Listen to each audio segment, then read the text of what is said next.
जय हिंद दोस्तों। तो शुरुआत करते हैं। आज का पहला प्रश्न है, म्यांमार की राजधानी क्या है? तो म्यांमार की राजधानी नैपिदा है। तो नैपिदा सही हो जाएगा। अगला प्रश्न है, म्यांमार की मुद्रा क्या है? म्यांमार की मुद्रा क्यात है। तो ऑप्शन ए क्यात सही है। अगला प्रश्न, गोल्डन पैगोडा का देश किसे कहा जाता है? तो गोल्डन पैगोडा का देश ये म्यांमार को कहा जाता है। तो ऑप्शन बी म्यांमार सही हो जाएगा। अगला प्रश्न,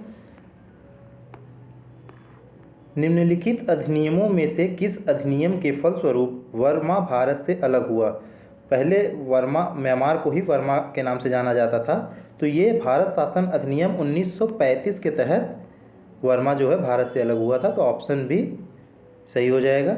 अगला प्रश्न, 1947 भारत और म्यांमार के बीच सीमा निर्धारित करने वाली तीन पर्वत श्रेणियां हैं, पटकोई-बूम, सरामती, अराकाम योमा। तो ये तीनों ही भारत और म्यांमार के बीच सीमा निर्धारित करती हैं। तो उपर्युक्त सभी सही हो जाएगा। अगला प्रश्न, कोको द्वीप किसका है? तो ये पहले भारत का था, लेकिन नेहरू जी ने इसको म्यांमार को गिफ्ट कर दिया था। तो ये म्यांमार का है। ऑप्शन बी म्यांमार सही हो जाएगा। अगला प्रश्न, अंतिम मुगल बादशाह बहादुर शाह जफ़र का मकबरा कहाँ स्थित है? तो ये रंगून में स्थित है। तो ऑप्शन डी रंगून सही हो जाएगा। अगला प्रश्न, निम्नलिखित नदियों में से म्यांमार की सबसे लंबी नदी कौन सी है? तो इरावदी नदी म्यांमार की सबसे लंबी नदी है। तो ऑप्शन ए इरावदी सही है। अगला प्रश्न, अराकाम योमा पर्वत स्थित है Myanmar, Laos, Cambodia, Thailand.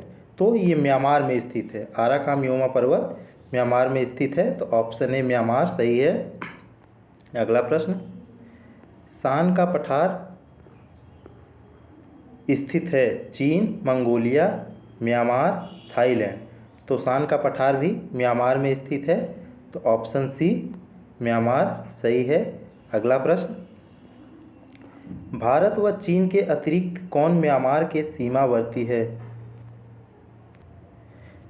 Cambodia और वियतनाम, लाओस और मलेशिया, बांग्लादेश और इंडोनेशिया, थाईलैंड और लाओस। तो थाईलैंड और लाओस ये भारत व चीन के अतिरिक्त म्यांमार के साथ सीमा बनाते हैं। तो ऑप्शन डी थाईलैंड और लाओस सही हो जाएगा। अगला प्रश्न, निम्नलिखित में से कौन सा देश एशियान देश में आता है? श्रीलंका, मालदीव, भारत, म्यांमार। तो म्यांमार एशियान का हिस्सा है, बाकी तीनों एशियान का हिस्सा नहीं है। तो ऑप्शन डी म्यांमार सही हो जाएगा। अगला प्रश्न, थाईलैंड की राजधानी क्या है? तो थाईलैंड की राजधानी बैंकॉक है। तो ऑप्शन बी बैंकॉक सही हो जाएगा। अगला प्रश्न, थाईलैंड की मुद्रा क्या है? थाईलैंड की मुद्रा थाई बात है। तो ऑप्शन बी थाई बात सही हो जाएगा।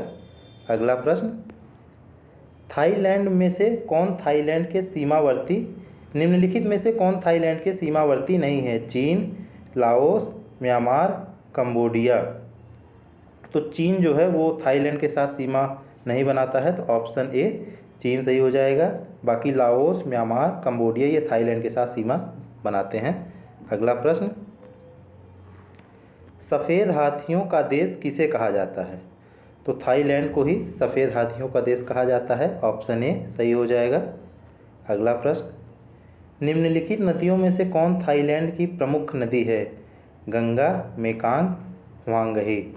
तो मेकांग थाईलैंड की प्रमुख नदी है। तो ऑप्शन बी मेकांग सही है। अगला प्रश्न, विश्व का लगभग 1/3 रबर का उत्पादक है। तो थाईलैंड विश्व का लगभग 1/3 रबर का उत्पादक है। तो ऑप्शन सी थाईलैंड सही हो जाएगा। अगला प्रश्न, क्रा नहर जोड़ता है अंडमान सागर और थाईलैंड की खाड़ी, प्रशांत महासागर और कैरिबियन सागर, उत्तर सागर और बाल्टिक सागर, लाल सागर और भूमध्य सागर। तो क्रा नहर अंडमान सागर और थाईलैंड की खाड़ी को जोड़ता है। तो ऑप्शन ए सही हो जाएगा। अगला प्रश्न, लाओस की राजधानी क्या है? तो लाओस की राजधानी वियंतियन है, तो ऑप्शन ए वियंतियन सही हो जाएगा। अगला प्रश्न, दक्षिण पूर्व एशिया में निम्न में स्थलबद्ध देश है, वह केवल लाओस, कंबोडिया, वियतनाम, सिंगापुर। तो दक्षिण पूर्व एशिया में केवल लाओस ही स्थलबद्ध देश है, तो ऑप्शन ए लाओस सही हो जाएगा। अगला प्रश्न, निम्नलिखित देशों में कौन फ्रेंच ईस्ट इंडिया में आता है? Thailand, Laos, Malaysia, Singapore. तो इनमें से केवल लाओस फ्रेंच ईस्ट इंडिया में आता है, तो ऑप्शन बी लाओस सही हो जाएगा। तो ये रहा आज का अंतिम प्रश्न। जय हिंद दोस्तों।